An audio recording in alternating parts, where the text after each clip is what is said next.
네, 시간이 되었습니다. 우리 다 같이 신앙 고백 드림으로 1월 둘째 주일 예배를 시작하도록 하겠습니다. 다 같이 신앙 고백 드립니다. 전능하사 천지를 만드신 하나님 아버지를 내가 믿사오며 그 외아들 우리 주 예수 그리스도를 믿사오니 이는 성령으로 잉태하사 동정녀 마리아에게 나시고 본디오 빌라도에게 고난을 받으사 십자가에 못 박혀 죽으시고 장사한 지 사흘 만에 죽은 자 가운데서 다시 살아나시며 하늘에 오르사 전능하신 하나님 우편에 앉아 계시다가 저리로서 산 자와 죽은 자를 심판하러 오시리라. 성령을 믿사오며 거룩한 공회와 성도가 서로 교통하는 것과 죄를 사하여 주시는 것과 몸이 다시 사는 것과 영원히 사는 것을 믿사옵나이다. 아멘. 다 같이 교독문 67번을 함께 교독합니다. 지혜를 얻은 자와 명철을 얻은 자는 복이 있나니 이는 지혜를 얻은 것이 은을 얻은 것보다 낫고 그 이익이 정금보다 나음이니라. 지혜는 진주보다 귀하니 내가 사모하는 모든 것으로도 이에 비교할 수 없도다. 그의 오른손에는 장수가 있고 그의 왼손에는 부귀가 있나니 그 길은 즐거운 길이요 그의 지름길은 다 평강이니라. 지혜는 그 얻은 자에게 생명나무라. 지혜를 가진 자는 복되도다. 여호와께서는 지혜로 땅에 터를 놓으셨으며 명철로 하늘을 견고히 세우셨고 그의 지식으로 깊은 바다를 갈라지게 하셨으며 공중에서 이슬이 내리게 하셨느니라. 내 아들아, 완전한 지혜와 근신을 지키고 이것들이 내 눈 앞에서 떠나지 말게 하라. 대저 여호와는 내가 의지할 이시니라. 내 발을 지켜 걸리지 않게 하시리라. 아멘.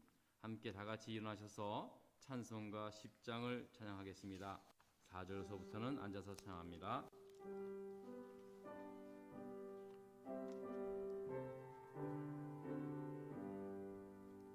전능왕 오셔서 주 이름 찬송케 하옵소서. 영광과 원능의 성부여 오셔서 우리를 다스려 주옵소서. 강생한 성자여 오셔서 기도를 들으소서. 택하신 백성들 복 내려 주시고 거룩한 마음을 주옵소서. 위로의 주 성령 오셔서 큰 증거 주옵소서. 전능한 주시여 각 사람 맘에서 떠나지 마시고 계십소서. 성삼위일체께 한없는 찬송을 드립니다. 존귀한 주님을 영광 중 배웁고 영원히 모시게 하옵소서. 아멘. 김현옥 장로님 나오셔서 기도 인도해 주시겠습니다. 자리에 앉으시기 바랍니다.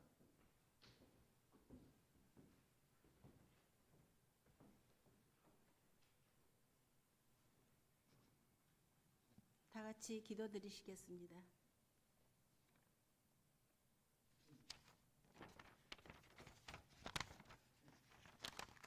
살아계신 하나님 아버지, 주님의 무한한 은혜와 사랑을 찬양하며 감사드립니다. 21년 새해를 우리에게 허락해 주시고 오늘 두 번째 주일 예배를 맞이하여 성전과 각 가정에서 주님을 예배하게 하시니 감사합니다. 이 시간 주님을 예배할 때 마음과 정성을 다하여 주님께 예배하게 해 주시옵소서. 하나님 아버지, 우리는 늘 예수님 마음을 닮은 삶을 살겠다고 하지만 너무나 연약하고 너무나 부족합니다. 지난해도 돌아보면 제 가운데 수없이 넘어지고 사랑도 이해도 용서도 없었고 교만했음을 고백합니다. 주님, 용서해 주시옵소서. 다른 사람에게 내가 한 행동은 기억하지 못하고 나만 상처받는다 생각하며 밤잠을 설치기도 했습니다. 우리를 위로해 주시고 그 사람을 용서하는 마음도 주시옵소서. 그래서 모든 죄를 용서받고 깨끗한 마음으로 새해를 시작하게 해 주시옵소서. 하나님 아버지, 아직도 우리는 코로나19로 힘들어하고 있습니다. 주님, 도와주시옵소서. 코로나 감염으로 병상에서 치료받으며 힘들어하는 사람들을 불쌍히 여겨주시고 하루속히 그 바이러스로부터 자유롭게 해 주시옵소서. 이를 위해 애쓰고 수고하는 의료진들, 그들의 지친 마음을 위로해 주시고 건강도 지켜 주시옵소서. 또 많은 사람들이 코로나19로 두려운 마음과 정신적인 고통에 빠져 있습니다. 하루속히 이 사태가 종식되게 해 주시고 무너진 삶의 영역들이 회복되게 해 주시옵소서. 우리나라뿐만 아니라 온 세계가 코로나19로 정치, 경제, 교육 모든 분야에서 너무나 힘들어하고 있습니다. 위정자들에게 하나님의 지혜와 마음을 더하셔서 나라와 국민을 위해 좋은 정책들을 세우고 그 정책들이 잘 결정되어질 수 있게 주님께서 친히 주관하여 주시옵소서. 실망하고 분노하며 혼란스러워하는 사람들이 자유민주주의의 정체성을 잃지 않게 해주시고 하나님 아버지의 창조의 질서가 온전히 회복되어 이 땅에 참된 평화가 이루어지기를 간절히 바라옵고 원하옵나이다. 하나님 아버지, 주님의 계획과 섭리로 세우신 우리 코발리스 한인 장로교회와 이 땅의 모든 교회들 가운데 은혜를 더하여 주셔서 오직 우리에게 주님께서 맡겨진 사명을 생각하며 잘 감당해 갈 수 있게 도와주시옵소서. 교회의 지도자들이 인간적인 욕심을 버리고 이 땅에 하나님 말씀을 전파하여 많은 사람들을 진정한 구원의 길로 인도하여 이곳에 하나님 나라를 구원해 정말 하나님이 기뻐하는 교회들 되게 도와주시옵소서. 하나님 아버지, 우리 코발리스 한인 장로교회 성도들과 그 가정을 눈동자같이 지켜주시고 항상 동행해 주시옵소서. 우리 교회 장로님, 권사님들 또한 우리 교회를 위해서 항상 기도하고 도우시는 모든 믿음의 식구들에게 복을 더하여 주셔서 영육간의 강건함을 허락해 주시고 주님께서 허락하신 풍성한 삶을 살게 해 주시옵소서. 또한 우리들에게는 연로한 부모님이 계십니다. 그들이 하나님을 만날 수 있는 은혜를 허락해 주시고 다시 만나 뵐 때까지 늘 건강하게 지켜 주시옵소서. 함께하고 있는 자녀들이나 떨어져서 지내고 있는 우리 자녀들의 앞길도 형통하게 인도해 주시옵소서. 우리 교우들의 직장과 학업과 하시는 사업에 주님께서 함께하시어 힘들고 어려운 이 시기에 믿음으로 주님을 바라보며 승리하는 우리 모두가 되게 해 주시옵소서. 이 시간 하나님 말씀 전하실 우리 목사님께 하나님의 넘치는 은혜와 성령의 기름 부음을 주셔서 전하시는 말씀을 통해 살아계신 하나님의 음성을 우리가 듣게 해 주시옵소서. 오늘도 예배를 위해 수고하시는 모든 성도들 위해 주님의 크신 축복이 함께 하시기를 기원합니다. 주님께 감사와 영광을 올리며 이 모든 말씀 우리 주 예수 그리스도 이름으로 기도드렸습니다. 아멘.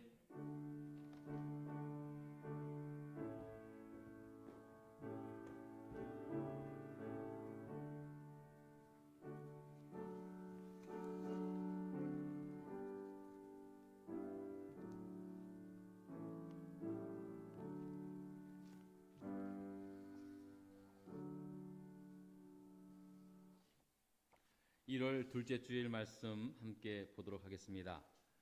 창세기 25장 19절로부터 34절까지의 말씀입니다. 27절서부터 34절까지. 좀 길어서 그냥 27절서부터 읽도록 하겠습니다. 창세기 25장 27절로부터 34절의 말씀입니다. 제가 먼저 27절을 읽고 여러분들 그 다음 절을 읽고 마지막 절은 다 같이 합독하겠습니다. 제가 이 창세기 25장 27절의 말씀을 읽습니다. 그 아이들이 장성함에 에서는 익숙한 사냥꾼이었으므로 들 사람이 되고 야곱은 조용한 사람이었으므로 장막에 거주하니 이삭은 에서가 사냥한 고기를 좋아하므로 그를 사랑하고 리브가는 야곱을 사랑하였더라. 야곱이 죽을 쑤었더니 에서가 들에서 돌아와서 심히 피곤하여 야곱에게 이르되 내가 피곤하니 그 붉은 것을 내가 먹게 하라 한지라. 그러므로 에서의 별명은 에돔이더라. 야곱이 이르되 형의 장자의 명분을 오늘 내게 팔라. 에서가 이르되 내가 죽게 되었으니 이 장자의 명분이 내게 무엇이 유익하리요. 야곱이 이르되 오늘 내게 맹세하라. 에서가 맹세하고 장자의 명분을 야곱에게 판지라. 야곱이 떡과 팥죽을 에서에게 주매 에서가 먹으며 마시고 일어나 갔으니 에서가 장자의 명분을 가볍게 여김이었더라. 아멘.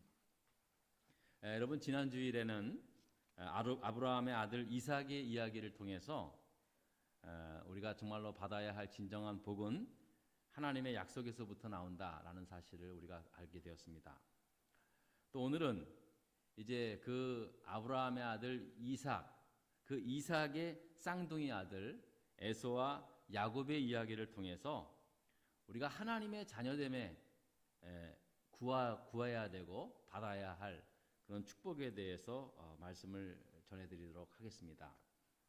이제 25장에 보면은요, 우리가 27절서부터 읽긴 했지만 25장 20절의 말씀을 보니까 이 아브라함의 독자 아들 이삭이 어머니 사라가 죽은 후에 40세 때에, 그러니까 좀 지금도 늦은 나이지만 그때 보면은 더 늦은 나이죠. 40세 때에 아내 리브가를 만나서 결혼을 하여 가정을 이루게 됩니다.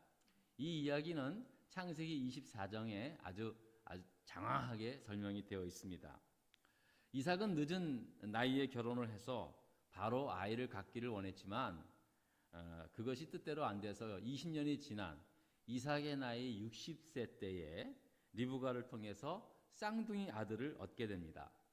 그 쌍둥이 아들 가운데 먼저 태어난 아들은 태어날 때부터 몸이 붉고 그리고 또 털옷 같아가지고 털이 아주 붕숭붕숭 많았나 보죠. 그래서 이름을 에서라고 하였고, 그리고 동생은 태어날 때 손으로 형 에서의 발꿈치를 잡고 태어났다 해서 그의 이름을 야곱이라고 그렇게 부르게 된 것입니다. 이 아들은 이제 자라면서 정반대의 그러한 성격을 가지고 자라게 되는데요. 이 야곱의 형이었던 이 에서는 평상시 매우 호전적이고 또 아주 사냥을 잘한 그런 강한 사냥꾼으로 자라게 됩니다. 그리고 동생 야곱은 형과는 좀 달리 아주 조용하고 내성적이면서 좀 생각이 많은 그런 사람으로 그렇게 자랍니다. 그래서 형 에서는 종종 들에 나가서 동물을 사냥해서 아버지 이삭에게 맛있는 고기를 아주 대접을 잘 하다 보니까 이삭은 그렇게 사냥도 잘하고 듬직한 장남인 에서를 좀 사랑하게 되었고, 또 반대로 엄마 리브가는 아무래도 내성적이면서 집에 있기를 좋아했던 그 야곱에게 좀 더 측은한 마음이 들었는지 그 야곱을 더 사랑하게 되었다. 그게 성경은 이야기하고 있습니다. 근데 여러분, 부모 입장에서 자식 사랑은 똑같지 않습니까? 저는 이렇게 이해를 합니다. 아버지 이삭이다 보니까 아무래도 가문을 지키고 세워가다 보니까 그래도 장남이 아주 듬직하고 믿음직하고 사냥도 잘하고 남자답고 아주 든든해 보여서 좀 이렇게 아버지로서 장남을 좀 굉장히 믿고 신뢰했다. 그런 면에서 좋아했고요. 또 어머니 리브가는 그저 밖에 나가는 것보다는 집에서 조용히 생각하고 그렇게 지내는 야곱에게 좀 더 좀 측은한 마음이 들었지 않는가. 그래서 좀 더 엄마로서 아들 야곱을 더 사랑하게 되었다라는 식의 표현을 하게 되었다고 생각이 듭니다. 자, 그런데 그런 가운데 이 동생 야곱이 늘 심각하게 생각하고 있었던 문제가 하나 있었습니다. 그것은 바로 이 장자권에 대한 문제였습니다. 당연히 형 에서가 모두 장자가 비록 좀 뭐 몇 분 먼저 태어났는지 얼마나 태어났는지 모르지만 어쨌든 간에 쌍둥이로 태어났지만 에서가 형으로 태어났기 때문에 형으로서 장자권의 모든 장자권을 받게 될 그러한 상황이었기 때문에 뭐 당연한 게 형 에서에게 장자권이 돌아가야 하는 것은 당연했습니다. 하지만 무엇보다도 야곱이 생각했던 장자권은 형에게 돌아갈 재물이 아니었습니다. 야곱이 집에서 고민하고 생각하고 기도했던 게 뭐냐 하면 할아버지 아브라함에게 그리고 아버지 이삭에게 약속하시고 주셨던 그 하나님의 그 축복, 장자에 대한 그 하나님의 축복을 받기를 원하는 마음은 그 누구보다 간절했다는 사실입니다. 야곱은 비록 쌍둥이로 태어나서 간발의 차이로 장자가 되지는 못했지만 아무리 생각을 해봐도 하나님께서 할아버지 아브라함과 아버지 이삭에게 약속했던 그 축복의 약속은 당시 장자의 명분을 가졌던 형 에서보다는 자기가 받는 것이 훨씬 더 좋은 것이 아닌가라는 생각을 하게 된 것입니다. 야곱이 왜 이런 형의 장자권을 그렇게 원했는가? 그 이유에 대해서는 성경은 자세히 기록되지 않습니다. 하지만 야곱의 일생을 통해서 해석을 해보자면 그가 왜 형 에서의 장자권을 특별히 그 하나님께서 장자에게만 내리는 그 축복을 더 그렇게 사모했냐 하면은 형 에서가 하는 성격을 보면 늘 밖에 나가는 거 좋아하고 굉장히 호전적이고 좀 하나님 앞에 기도하며 이런 할아버지 아버지로부터 받은 그 영적인 축복에 대해서 그런 거에 대해서는 전혀 나몰라 하고 그냥 자기 좋은 대로 막 하다 보니까 사실 뭐 쌍둥이 아닙니까? 거의 같은 입장에서 봤을 때 내가 봤을 때 형 에서가 아버지가 믿었던 할아버지가 섬겼던 할아버지 아브라함에게 약속했던 그 하나님에 대한 그 믿음을 간직하고 계승하는 일에 있어서는 아무래도 형보다는 자기가 좀 낫지 않겠는가라는 생각에 사로잡혔나 봅니다. 여러분 뭐 여기까지만 해도 여러분 그런 믿음의 유산을 자기가 이어받고 싶고자 하는 그 마음 여러분 귀한 거 아닙니까? 여러분 저는 그 분명히 귀했다고 생각합니다. 하나님 입장에서 봤을 때도 비록 간발의 차이로 동생에 태어났지만 그러나 그가 장자가 받게 될 그 믿음의 축복 그 하나님으로부터 오는 그 간절한 축복의 마음을 갖는 것은 아주 기특해 보였다고 저는 그렇게 생각이 듭니다. 여러분 어떻게 여러분도 그렇지 않겠습니까? 자, 그런데 문제는 뭐냐면 그 장자가 받아야 할 축복을 자신의 힘으로 쟁취할 수 있다, 얻어낼 수 있다고 생각했던 것이 어리석었다는 거예요. 오늘 본문의 말씀이 바로 그것을 말하고 있는 것입니다. 형 에서가 어느 날 사냥을 해서 돌아왔을 때 너무나 허기졌던 것 같아요. 야, 이거 선양한 고기를 이제 지금 요리해서 뭐 잡아먹기에는 너무나 시간도 많고 들어오자마자 딱 눈에 띄는 게 야곱이 잘 요리했던 그 팥죽이었던 것 같습니다.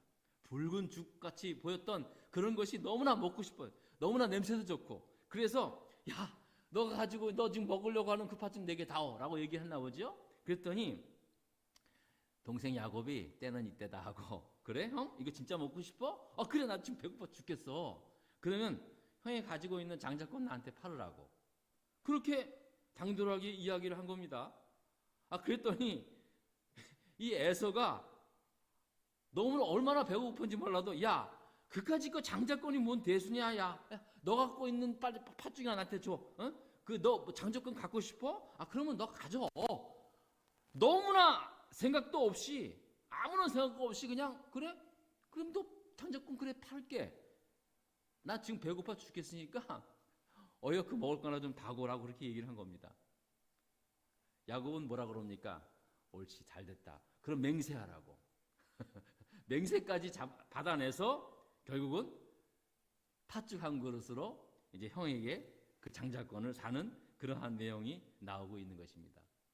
아마 에서도 속으로 그랬을 겁니다. 왜 우리 형제들 간에 그런 얘기 많이 하잖아요. 빈약속 많이 하잖아요. 뭐 좋아 해도 속으로 그러잖아요. 니까짓게 뭐 아이고 시간이 가면 아무것도 아닌데, 그런 식의 생각을 했던 것 같아요. 형 에서도 장자권을 갑자기 자기한테 팔라 그러니까는 속으로 그랬을 겁니다. 야, 내가 팔아도 야 장자의 뭐 순서가 없어지는 거 아니야? 내가 네보다 형이라는 사실이 그게 바뀌어지는 게 아니지 않겠느냐? 그까짓 거 뭐 네가 지금 네 맘대로 뭐 사고 판다고 해서 뭐가 없어지는 게 아니지 않냐? 변해지는 게 아니지 않냐? 그런 식의 가볍게 생각을 했을 겁니다. 그래서 뭐 네 맘대로 해. 나 지금 배고파 죽겠으니까 당장의 배고픔을 해결하기 위해서 그 엄청난 장자권에 그렇게 아무런 생각 없이 그냥 넘겨줬다는 사실입니다. 자, 일단 여기까지 이야기를 보면은요, 두 가지 명확한 사실을 알 수 있습니다. 첫 번째는 야곱은 정말 진짜 생각만 했던 것이 아니라 아주 시시탐탐, 아무튼 기회만 되면은 내가 어떻게든지 간에 형으로부터의 장자권을 내가 찰취하겠다라고 하는 그런 마음들이 강렬했음을 보여주고 있습니다. 또 두 번째, 에서는 자기에게 주어진 그 장자의 명분을 평상시부터도 너무나 가볍게 여기고 있었다는 사실이 오늘 이 팥죽 한 그릇으로부터 나오는 이 얘기를 통하여 분명하게 드러나고 있는 것입니다. 여러분, 사람이 아무리 배고프고 그래도요, 진짜 자기한테 시리어스하게 생각하는 것은 그렇게 함부로 하지 않습니까? 그러니까 이게 모습이 뭐냐면은 평상시에 자기가 어떻게 생각했느냐의 그 모습을 그대로 드러나고 있는 것입니다.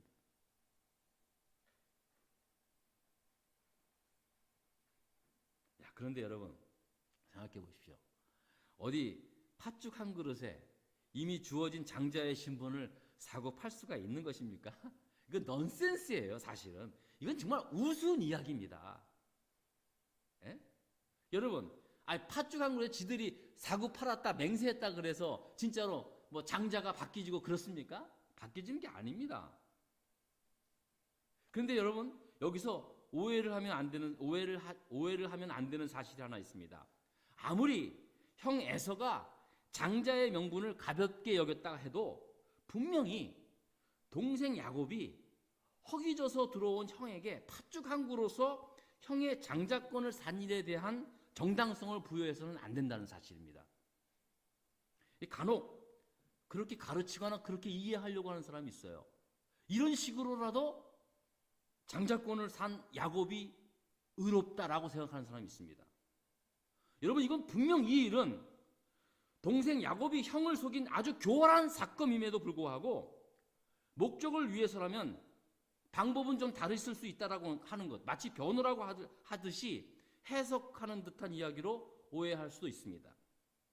마치 형을 속인 사실보다는 하나님의 축복의 상징인 장자권을 너무나 사모한 야곱의 그 모습을 더 높이 평가하는 내용으로 하나님 말씀을 호도할 수가 있다는 사실입니다. 물론 동생 야곱의 입장에서 볼 땐 형이 그 영적인 축복의 상징이 되는 장자권에는 관심도 없고 자기 일에만 정신이 팔려있는 형 에서를 보면서 답답해하고 걱정하던 일은 그거는 같은 형제로서 잘한 일입니다. 하지만 그렇다고 해서 허기져 들어온 형을 팥죽 한 그릇에 속이고 장자권을 빼앗는 야곱의 그 얄팍한 속임수에 대해서 성경은 결코 잘했다고 말하지 않습니다. 그걸 아셔야 돼요, 여러분. 여러분, 하나님께서 언제 야곱이 한 이 행동을 칭찬하신 것 있습니까? 방법은 좀 그래도 그렇게 장자권에 대한 축복을 너무나 갈망해서 형 에서를 속이고서라도 그것을 빼앗은 일은 하나님께서 그래도 야, 우습게 보이는 형 에서보다는 네가 낫다라고 그렇게 평가한 말씀이 있습니까? 없습니다. 한 군데도 없습니다. 이 말씀은 분명히 동생 야곱의 잘못을 지적하고 있는 말씀입니다. 장자권의 축복은 전적으로 하나님께 달려있는데 그것을 자기가 샀다고 해서 하나님의 마음까지도 살 수 있는 거 아니지 않습니까? 여러분, 어떻게 하나님의 복이 인간적 거래로 이루어질 수 있습니까? 또한 야곱의 잘못은 형을 속이고 장자권을 탈취한 것만이 아닙니다. 이것은 축복을 주시는 약속의 주인공이신 하나님마저 속이려고 한 교만함이 바로 이것이 야곱의 잘못임을 성경은 말씀하고 있는 것입니다. 또한 형 에서의 모습에서 우리는 하나님의 자녀로 살아감에 있어서 마땅히 누려야 할 그리스도인의 삶의 복을 너무나 가볍게 여기거나 세상적 가치관에 의해 상대적으로 무시하며 살아가는 경솔한 모습을 또한 우리가 우리의 모습을 통해서 보게 됩니다. 야곱의 삶도 문제였지만 에서와 같이 태어나면서 주어진 장자권에 대해 너무나 가볍게 여기는 것 또한 어미꾸짖는 하나님의 마음이 오늘 본문에 담겨져 있다는 사실입니다. 야곱이 장자권에 대한 집착은 형을 속인 것으로 끝나지 않았습니다. 여러분, 사람이 있잖아요. 한 번 속이고 거짓말하면 계속해서 또 거짓말을 하게 됩니다. 형을 속여서 이제 장자권을 빼앗았다고 야곱은 생각했습니다. 그런데 그 다음에는 누가 계십니까? 아버지가 계시는 거예요. 이제 아버지가 너무나 늙으셔서 시력도 거의 잃은 상태에서 아버지 이삭은 이제 내가 이제 하나님 나라에 갈 때가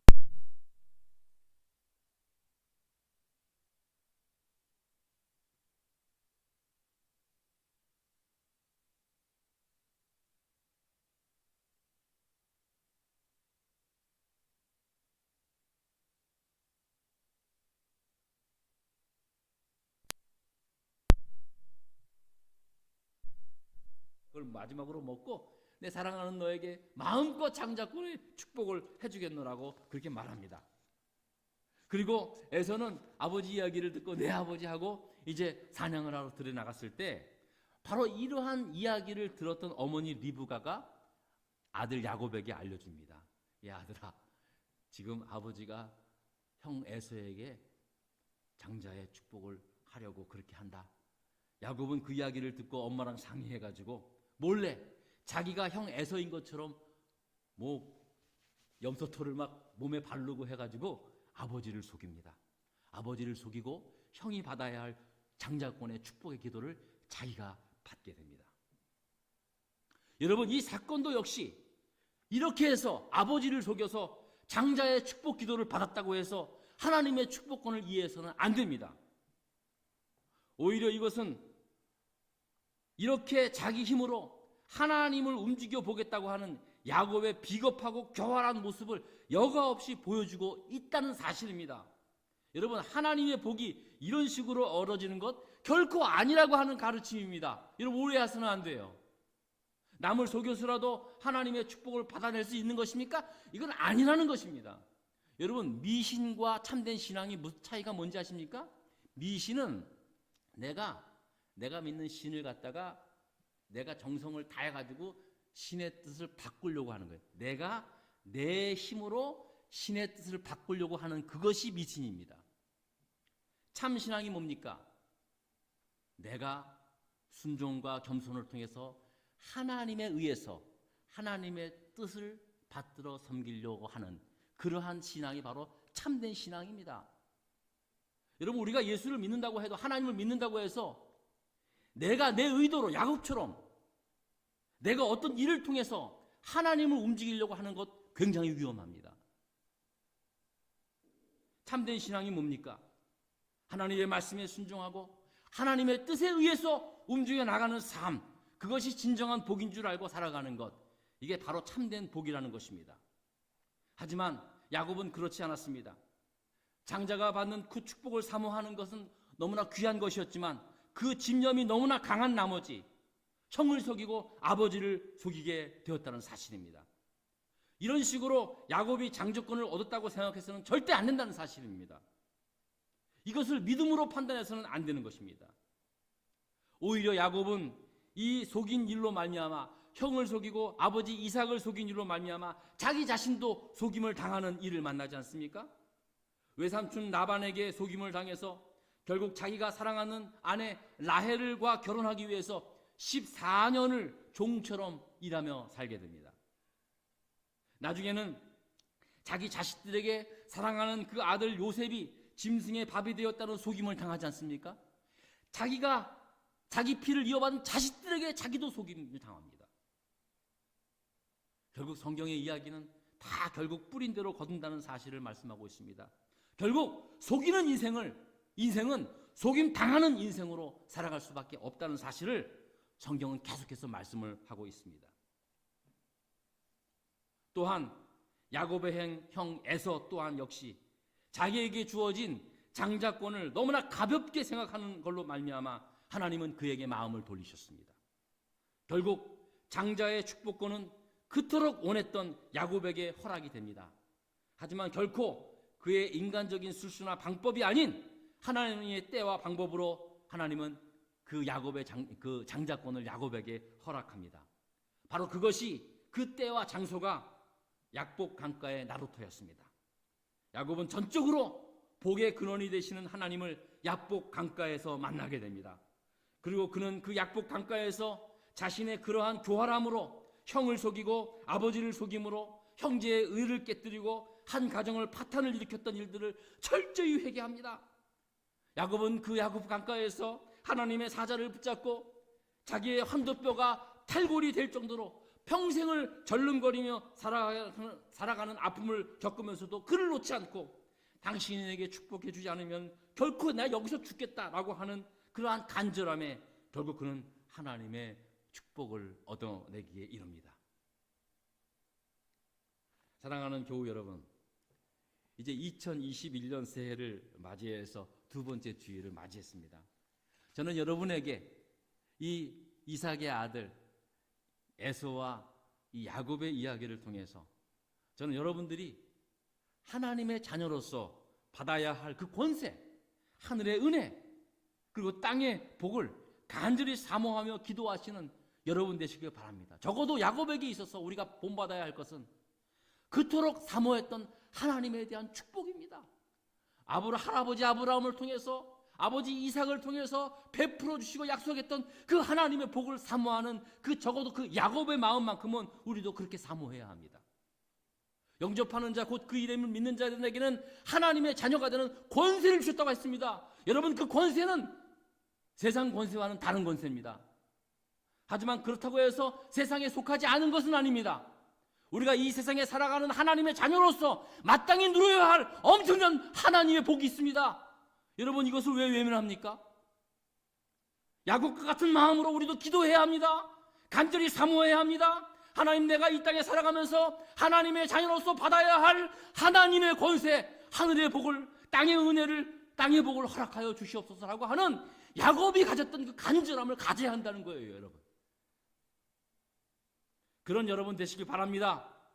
그런 복을 누리시는 여러분 되시길 바랍니다. 또한 하나님의 자녀로서 누리는 하나님의 자녀됨의 권세를 결코 가볍게 여기는 일이 없기를 간절히 부탁을 드리겠습니다.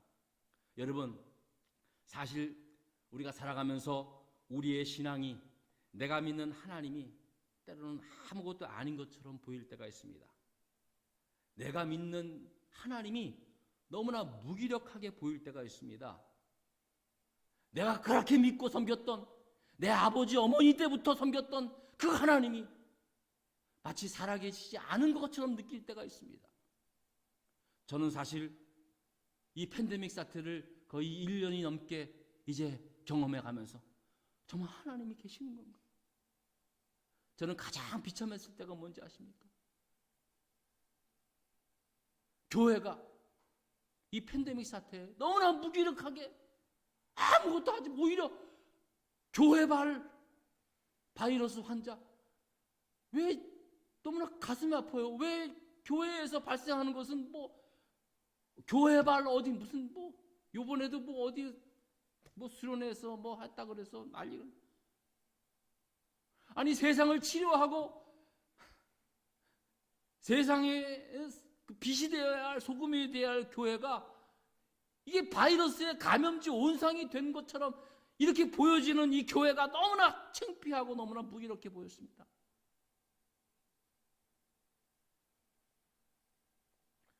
도대체 하나님이 우리와 함께 하시는가라고 하는 그러한 생각을 우리가 할 수가 있을 것입니다. 또 개인적으로도 내가 그래도 하나님 믿고 살려고 했는데 왜 내 삶 속에는 하나님의 그 은혜가 역사가 자꾸만 없는 것 같고, 내가 그렇게 기도했는데, 내가 그렇게 하나님 앞에 의지했는데 나한테 지금 아무것도 없는 것 같은 그런 때가 있을 때가 있습니다. 무기력할 때가 있습니다. 여러분, 이것은 어쩌면은요 정말로 살아계신 하나님이시기 때문에 그렇습니다. 아예 없었다면, 처음부터 없었다면 그런 마음도 들리지 않아요. 그렇지 않습니까, 여러분?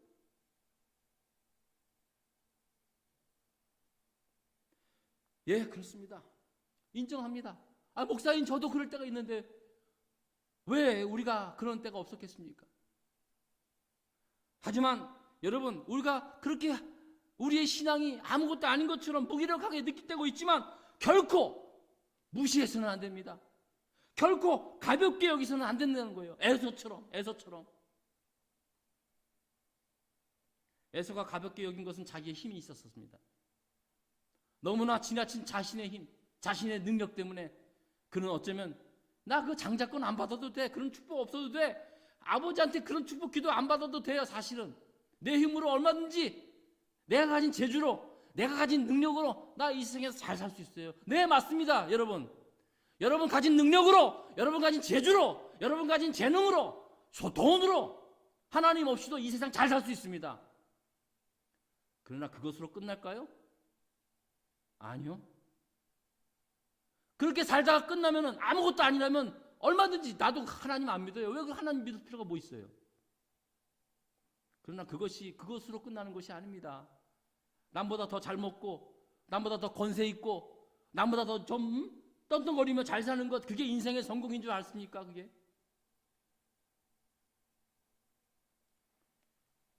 거기서 끝이 아니라는 사실입니다. 거기서 끝나면은, 거기서 끝이라면 여러분, 우리가 하나님이 무슨 소용이 있겠습니까? 마찬가지로. 그러나 우리는 하나님 나라가 있기 때문에 사람이 한 번 죽는 것은 모든 사람에게 정한 것이요, 그 다음에는 뭐가 있다 그래요? 하나님의 심판대 앞에 있는 거예요. 그건 누구나 부인할 수 없는 거예요. 하나님 앞에 서는 그날이 있기 때문에 우리가 하나님의 자녀로서 받아야 할 그 권세, 그 능력, 그 은혜와 축복, 이것들을 간구하고 구하며 누리며 살아가는 것, 그런 삶을 살아가야 합니다. 마땅히 살아가야 합니다. 결코 그 한 가지도 무시하거나 가볍게 여기서는 안 됩니다, 여러분. 이 세상에 우리가 믿는, 예수 믿는 그 믿음보다, 우리가 믿는 믿음보다 훨씬 더 좋아 보이고, 훨씬 더 가치 있는 거 보이고, 훨씬 더 힘이 있어 보이는 것들이 많이 있습니다. 그러나 적어도 여러분, 다른 사람은 몰라줘도 하나님 앞에서 내 마음속에, 하나님, 내가 사람들이 다 그렇게 생각할지 몰라도 저는 오직 하나님 한 분, 내가 믿는 하나님, 나를 구원하신 예수 그리스도의 그 믿음만이 그 세상 그 어떤 것도 바꿀 수 없는 가장 유일한 소망이요 믿음입니다. 절대적 최고의 가치입니다. 라고 하는 이 믿음의 고백이, 이것이 바로 하나님을 기쁘시게 하고 또한 여러분들이 이 땅에서 누려야 할 하나님의 자녀됨의 권세를 누릴 수 있는 그러한 힘과 능력이 될 줄 믿습니다. 하나님, 여러분들이 다 하나님의 때와 방법이 있습니다. 하나님의 때와 방법이 있습니다, 여러분. 하나님께서 하나님의 때와 하나님의 방법으로 여러분의 남은 인생, 이 세상에서 더욱더 힘있고 담대하게 살아갈 수 있는 그러한 은혜를 베푸실 줄 믿습니다. 기도하십시다. 하나님, 감사합니다. 오늘 또 새해를 맞이해서 두 번째 주시는 두 번째 주일에 주시는 이 말씀을 통해서 다시 한번 우리가 하나님 앞에 간절히 정말 약과 같은 간절한 마음으로 하나님의 축복을 사모하며 기도할 수 있게 하시고 또 에서와 같이 하나님의 이 축복을 무시하거나 가볍게 여기지 않는 그러한 믿음의 삶을 살게 해 주시옵소서. 아버지 하나님, 어렵고 힘든 시기를 지나가고 있습니다. 이제 우리가 지혜롭게 믿음으로 잘 감당해 나아갈 수 있게 하시고 이제 앞으로 팬데믹 이후의 모든 삶들까지도 하나님 우리가 기도하며 잘 준비하며 살아가는 지혜로운 하나님의 자녀들 되게 해 주시옵소서. 예수님 이름으로 기도드렸습니다. 아멘. 준비한 예물을 하나님께 드립니다.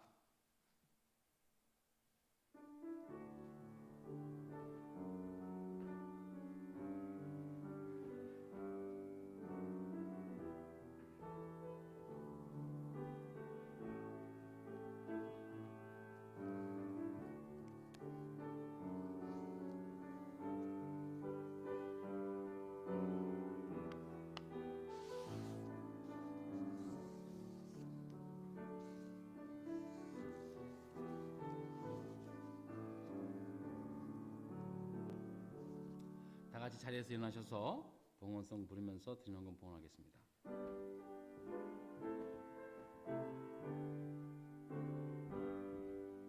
나의 보아들이니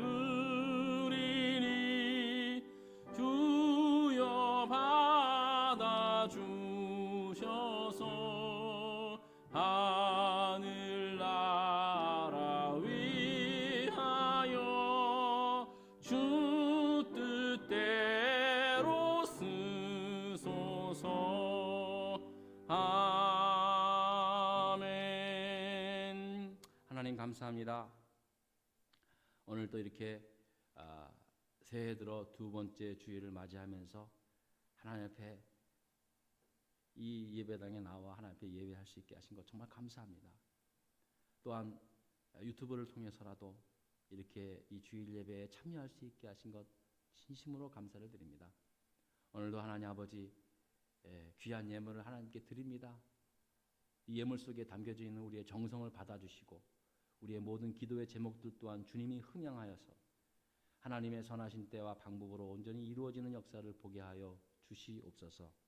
우리 모두 하나님의 자녀로서 올 한 해를 살아가면서 하나님의 자녀됨의 권세를 마음껏 누리며 살아갈 수 있는 은혜와 복을 누리는 귀한 한 해 되기를 다시 한번 간절히 바라오며 예수 그리스도 이름으로 축복하며 기도드렸습니다. 아멘. 자리에 앉으시기 바랍니다.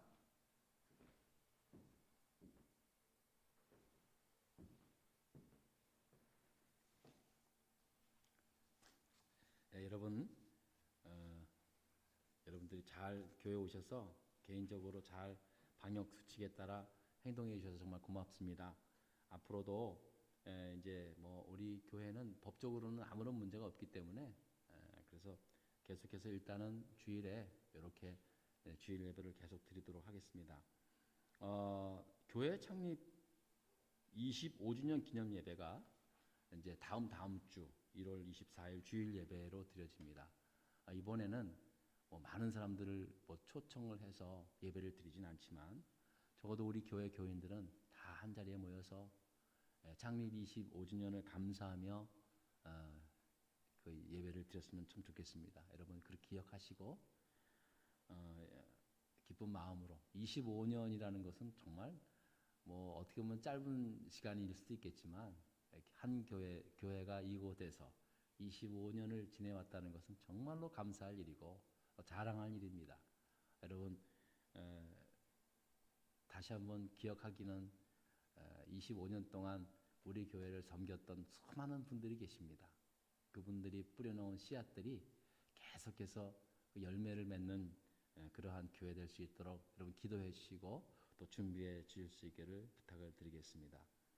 주일학교 그 다음에 우리 여러 가지 우리 수요 성경 공부 모임도 여러분 꼭 참석해 주실 수 있기를 바랍니다. 그 밖에 토요 아침 기도회 시간도 여러분들이 꼭 지켜 요즘 이제 새해가 돼서 그런지 몰라도 토요일 아침 기도회에 참여하시는 분들이 또 많이 좀 늘어나서 정말 감사합니다. 계속해서 여러분들 토요일 날 함께 기도할 수 있기를 부탁을 드리겠습니다. 우리 다 같이 자리에서 일어나셔서 마지막 찬송 부르고 예배를 마치겠습니다. 338장입니다.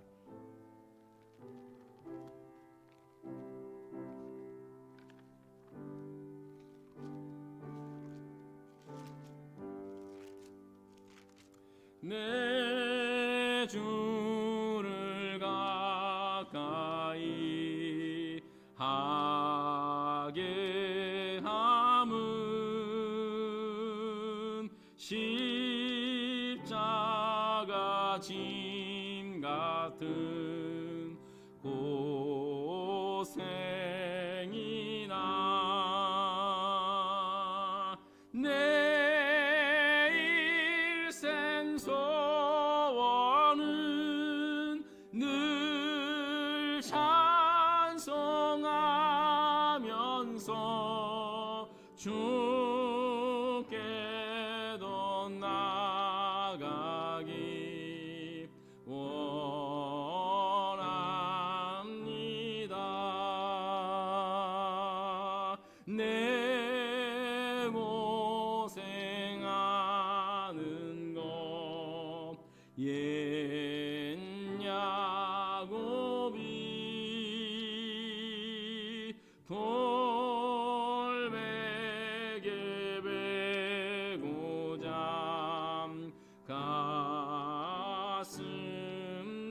잠갔습니다. 꿈에도 소원이 늘 찬송하면서 주께도 나가기 원합니다.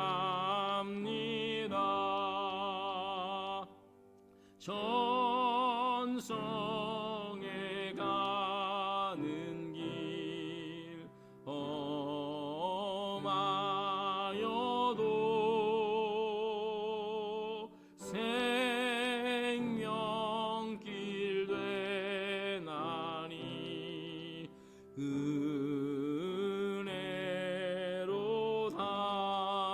은혜로다. 천사날 부르니 늘 찬송하면서 주께도 나가기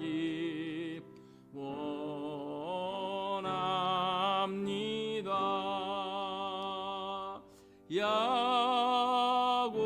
야곱이 잠 깨어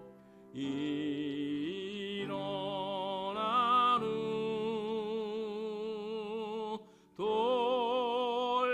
돌날을 쌓은 것 본받아서 숨질 때 되도록 늘 찬송하면서 주께도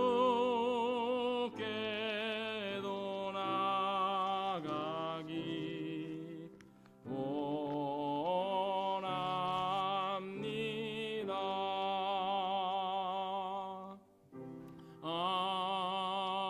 아멘. 이제는 우리 구주 예수 그리스도의 은혜와 하나님 아버지의 그 무한하신 사랑과 성령님 감화교통 인도하심이 이제 새해를 맞이하면서 많은 기도의 제목들을 가지고 하나님께 기도하고 있지만 믿음의 확신을 갖고 하나님 자녀로서의 그 권세 그리고 하늘의 은혜와 땅의 축복을 받아야 할 수밖에 없는 우리임을, 하나님 자녀임을 믿고 굳게 믿고 야곱처럼 기도하며 또 에서와 같이 그렇게 가볍게 여기지 않는 믿음을 가지고 이 세상 살아가겠나라고 다짐하고 돌아가는 사랑하는 모든 교우들 머리 위에 흩어져 지내고 계신 우리 성도님들과 우리의 자녀들 머리 위에 특별히 병상에 계신 분들을 위해 입원 중에 계신 우리 교우님들 머리 위에 이제로부터 영원토록 함께하옵시기를 간절히 축원하옵나이다. 아멘.